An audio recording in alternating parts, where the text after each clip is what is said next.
any central bank that has gold, it's not going to be enough. It's not going to save their currencies because they don't see gold as money. They see it as an asset through which they can manipulate the value of their currencies, which are the money. That's how they see it. In order for gold to be money for a central bank, they'd have to stockpile it and then stop printing and then let their banking systems all collapse, and none of them are willing to do that. So it's all a game for them, and it doesn't really matter how much they have. Eventually, in the end game, it'll all go into our hands, hopefully, and the central banks won't have any because they'll be busy selling it to try to save their currencies and then fail. That's how that would be the best for us. It would be very traumatic for users of currencies, but that would be the best outcome. Central banks have been accelerating their gold purchases, with around 34 million ounces acquired last year alone, marking a third consecutive year of near-record accumulation. This trend, which began after the 2008 financial crisis, reflects a clear shift from central banks being net sellers to becoming significant buyers of gold. Russia and China, in particular, have led this movement, steadily increasing their reserves as part of a broader effort to reduce dependence on the US dollar. These two nations now dominate global gold production and consumption, with state institutions holding much of their stockpiled gold. According to financial commentator Rafi Farber, the government's official global figure of 1.2 billion ounces likely underestimates the true total, given the strategic opacity that often surrounds national gold holdings. Interestingly, while the U.S. has not officially added to its 261 million ounces in decades, recent developments suggest otherwise. Since Donald Trump's victory in the 2024 election, more than 19 million ounces of physical gold have reportedly flowed into the U.S. from key vaults in London, Switzerland, and other global storage hubs. This represents an unusually large movement in a market dominated by paper contracts, prompting speculation from Farber and others that the U.S. government may orchestrate the influx. The scale and secrecy surrounding these shipments hint at a strategic accumulation likely to reinforce monetary stability amid mounting debt, inflation concerns, and global de-dollarization. Adding fuel to this speculation, Trump recently brought Fort Knox back into public discourse, mentioning the possibility of conducting an audit, something no U.S. president has seriously entertained in decades. The timing and the sharp rise in physical gold imports suggest that Washington could be preparing to reassert gold's role in national financial policy. As Farber points out, this shift may indicate that gold is being positioned not just as a reserve asset, but as a critical tool in a changing global economic landscape, especially as confidence in fiat systems erodes and the world gradually moves toward a multipolar monetary order. Now, we present the clips from Rafi's interview. Before we continue to discuss this, please subscribe to our channel and activate the bell icon for timely updates. Thank you, and enjoy the video. I don't know if delivery has anything directly to do with the amount of gold on the exchange. You'd have to actually take it out.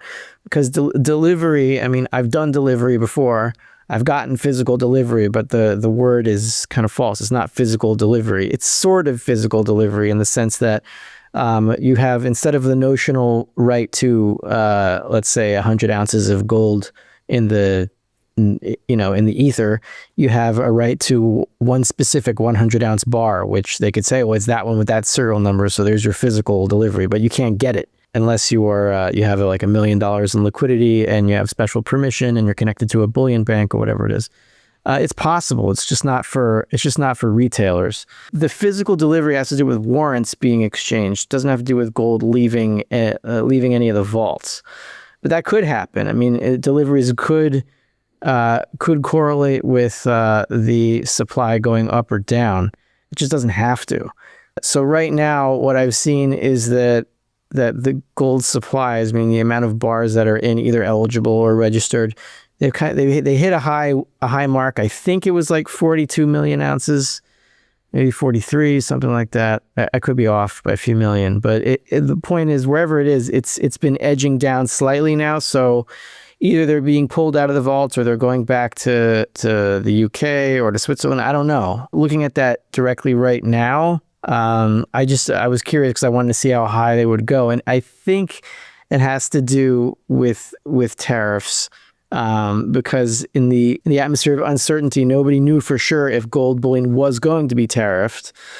So if the bullion banks were going to be forced to close their short positions through delivery, like they had a risk, right? If the price is going to go up and they couldn't satisfy it through delivery without paying like a 25% tariff or whatever, then they'd be screwed, basically. They wouldn't be able to save their dollar positions through delivery. So they had it front loaded and just brought to New York beforehand. But now that bullion isn't going to be tariffed anyway, it doesn't really matter. So it'll probably head back from here. If they can get reassurance from the Trump administration that he's not going to mess with bullion, which I don't know. I don't know if you can count anything as reassurance from the Trump administration, and I never did before. So now I pay them. Okay. I looked at their list of countries, the top 15, 20 bullion holding by central bank, and China was in there. And the only ones that I saw that are buying gold right now, of course, I don't know. The data is only good through Q4 of 2024. So it doesn't account for the rally from February to now. So anything could happen. Nobody has that information yet. And when we have it, it'll be incomplete. But what I've seen is that the two central banks that are buying the most are actually Poland and India. So India has been buying consistently, and Poland as well. Turkey has also, they've been up and down. I think they're at a new high in their gold holdings, but they buy and they sell every month depending on what their currency does or how desperate they are. So I don't really rely on them. But China isn't buying much or hasn't bought much through Q4 2024. Russia hasn't bought any significant since 2020, or at least not that they're telling us. And Japan bought a bunch in 2021, but hasn't done anything lately. So there isn't that much going on, at least up to Q4 2024, except for Poland and India. And I think India has been more aggressive. Now, I don't know enough about the gold market dynamics to tell you if the buying between Poland and India is enough to push the price higher. I would suspect not, because they're also sellers. For example, Kazakhstan, which also showed up in the list. They were strong buyers up from, I think, like 2018 to 2022. Then they maxed out and they've been selling ever since. Not like huge amounts, but enough to cancel out some of the demand from Poland and India. So we're going to have to see what the numbers are for Q1 2025. And it could show some significant buyers there, some central banks getting nervous on the Trump tariffs. Who knows? I just want to clarify that I don't think that central bank buying of gold is really that important, and I don't mean that it's not going to drive the price. It will, but in the end, any central bank that has gold, it's not going to be enough. It's not going to save their currencies, because they don't see gold as money. They see it as an asset through which they can manipulate the value of their currencies, which are the money. That's how they see it. In order for gold to be money for a central bank, they'd have to stockpile it and then stop printing and then let their banking systems all collapse, and none of them are willing to do that. So it's all a game for them, and it doesn't really matter how much they have. Eventually, in the end game, it'll all go into our hands, hopefully, and the central banks won't have any because they'll be busy selling it to try to save their currencies and then fail. That's how that would be the best for us. It would be very traumatic for users of currencies, but that would be the best outcome. Gold futures open interest has recently dropped to around 450,000 contracts, a level not seen since the aftermath of the 2008 financial crisis. What's particularly notable is that gold prices continue to rise despite this decline in open interest. Rafi Farber points out that this suggests short positions are being closed through physical gold deliveries rather than simple cash settlements. Bullion banks seem to be fulfilling their future obligations by delivering actual gold, removing these contracts from the books and leading to a decrease in open interest. This trend reflects a reduction in speculative activity in the market, leaving room for substantial upside potential. Farber highlights that, historically, low open interest often correlates with price bottoms, implying that any further correction in gold could be brief and shallow. This shift also ties into Farber's long-standing concern about the ongoing drawdown of physical gold available for delivery on major exchanges. Each time a contract is settled with physical metal, it tightens supply further. Farber believes this signals a structural change in the gold market, where the growing demand for physical gold, coupled with low speculative interest, could set the stage for a significant price surge, especially as institutions and sovereigns seek tangible reserves in a world moving away from fiat currencies. Let's get back to the interview. Open interest is one of the main metrics that I follow. It shows how many people have bets open either on the long side or short side. They always equal each other out because every long there's a short. How many of those contracts are open? So how much notional value of gold is being traded at any one time?